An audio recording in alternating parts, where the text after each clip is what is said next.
I'm Seonso Sujun. The United States is opening up with China faster than anticipated, despite the competition between the two nations. Especially, the transformation of the United States Marine Corps is happening at a very fast pace. They even got rid of their tanks. They are actively using drones, rockets, and missiles to break through China's A2AD strategy. Traditional tactics are vanishing as the United States Marine Corps evolves for the 21st century. Let's examine the changes in the Marines today. Historically, the Marine Corps employed mighty warships, sizable landing vessels, and amphibious assault ships to land on enemy coasts and penetrate their defenses. This strategy is recently called the assault from the sea. As technology advanced and expanded, the increased attack range of land-based ships made it much riskier for landing ships and warships to approach the shore. Approaching the coast with large landing ships to unload troops and supplies is now very dangerous. So recently, if you move more than 20 to 18.64 miles away from the coast, the fleet stays out at sea. When this happens, the amphibious landing ships are not exposed to enemy coastal artillery, so they can launch their landing operations from here using a different method. The concept has evolved to use high-speed equipment like the V-22 Osprey amphibious assault vehicles, helicopters, or aircraft to quickly reach the shore. But the problem is that this method no longer works. Currently, Zhongguo is using the A2AD strategy, but the A2AD strategy wasn't created by Zhongguo, it existed before as well. As technology has advanced, it can now be used effectively. To put it simply, the United States has stronger naval power than China. The United States is using the United States Navy to block China from accessing the South China Sea, known as the Great United States Barrier. Also, not only along Zhongguo's coast, but the United States could make it difficult to support its allies as well. For example, the United States Navy could say it will support Hanguk, Riben, Taiwan, and Southeast Asia, but in reality, it might not be able to. That's because they could be blocked by anti-ship missiles. If this happens, China's influence in East Asia will grow stronger, enabling it to block outside military intervention in the region. In the past, amphibious operations required the coastline to be over 2018 miles from the enemy's coast. However, technological advancements have changed this.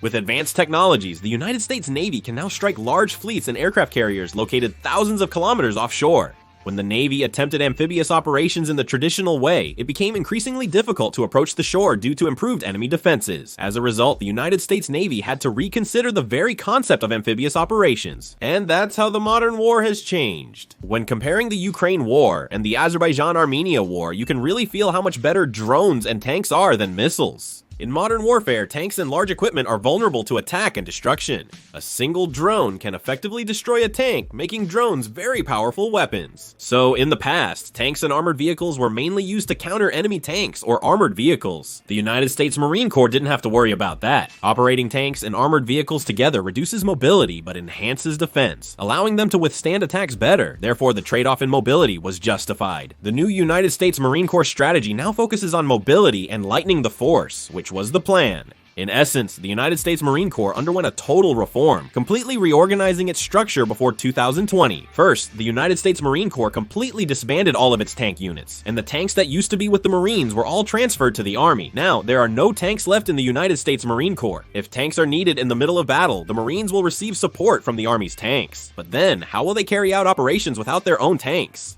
The United States Marine Corps plans to prioritize mobile warfare for swift attacks on enemy positions. They plan to employ drones or anti-tank missiles if an anti-tank strategy is formulated. Furthermore, amphibious operations have been significantly scaled back. The Marine Corps originally had 21 artillery battalions, but now they have disbanded 16 of them. Artillery used to be the main firepower support for the Marine Corps, but now they are in a situation where they have to fight without any artillery support. The number of amphibious assault vehicles, crucial for amphibious operations, has also decreased. Originally, there were 6 battalions, but they were reduced to 4. This decision was made because, as mentioned earlier, the amphibious assault mission, which was the main role of these units, has become meaningless. Also, the number of attack helicopters and transport helicopters has been reduced. The MV-22 Osprey squadron was disbanded, the number of attack helicopters was reduced, and the CH-53 transport helicopter unit was also disbanded. The Marine Corps still needs to receive fire support on the front lines. How will they receive it?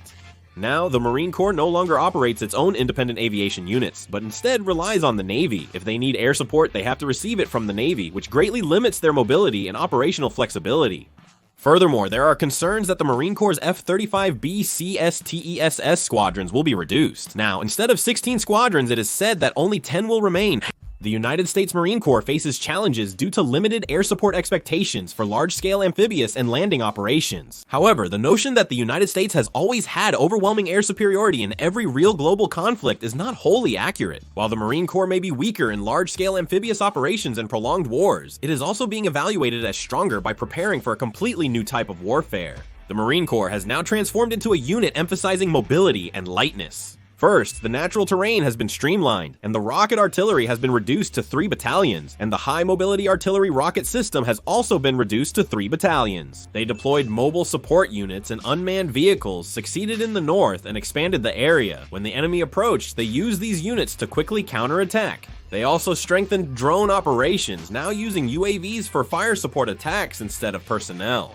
They also mentioned developing a new high-speed stealth landing craft and are now preparing to deploy these small-scale landing operations in island regions. They also abandoned tanks and other vehicles to improve mobility, making their units smaller and more agile. Infantry units were increased to 15 members with an operations team left behind for rapid response to changes on the front lines. The United States Marine Corps is transitioning from large-scale firepower battles to smaller, more agile, and stronger mobile units. Since the United States Marine Corps hasn't fought a real battle since the reorganization, it's uncertain if this change will work on the modern battlefield. Whether this decision, made after much consideration rather than actual combat experience, will prove to be the right one remains to be seen. So then, what will the United States Marine Corps look like in the future? Let's take a look at the current structure of the United States Marine Corps. Rather than directly attacking the Chinese mainland or its coast, it seems more likely that they will focus on controlling the islands in the West Pacific and blocking the enemy's advance. The Anti-Access Area Denial (A2AD) strategy, based on large-scale symmetrical warfare, is now outdated due to modern weaponry advancements. Engaging in symmetrical war will result in heavy casualties and losses. They're dispersing forces and spreading out air, naval, and maritime power to minimize vulnerabilities.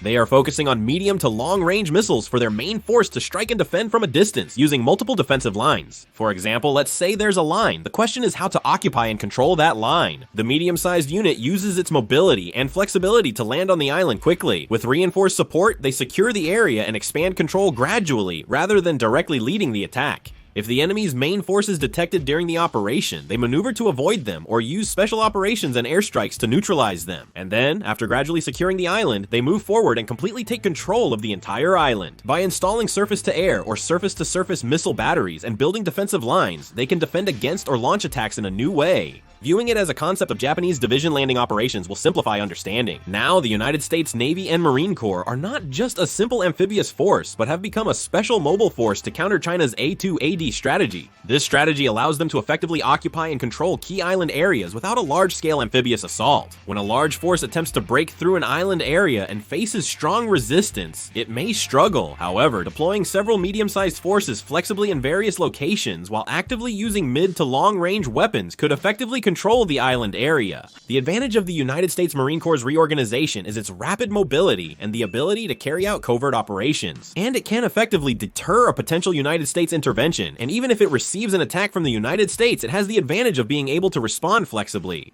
In a full-scale war, supplying firepower is crucial. The United States Marines heavily rely on cooperation with the United States Air Force, which can be a disadvantage. This explains the purpose of this strategy. While the United States Marine Corps operates with speed and agility, depending solely on small units against a formidable enemy, strategy may be a risky decision. If the Chinese military responds quicker than anticipated, deployed Marine units could risk being isolated in enemy territory. Also, since the Marines are far from air support and large-scale firepower support, some question whether it is wise to deploy them into battle without the strong firepower they are used to. There is also an argument that traditional large-scale firepower battles are still necessary. The effectiveness of this strategy can only be evaluated in future real combat situations. The United States Navy's innovations are a smart transformation aimed at adapting to future battlefield environments, not just reducing troop numbers. Drones, missiles, stealth, and similar high-mobility weapon systems allow for effective defense and also provide the capability to deliver practical strikes. The concept of distributed operations focused on island areas could be crucial in future Asia-Pacific conflicts.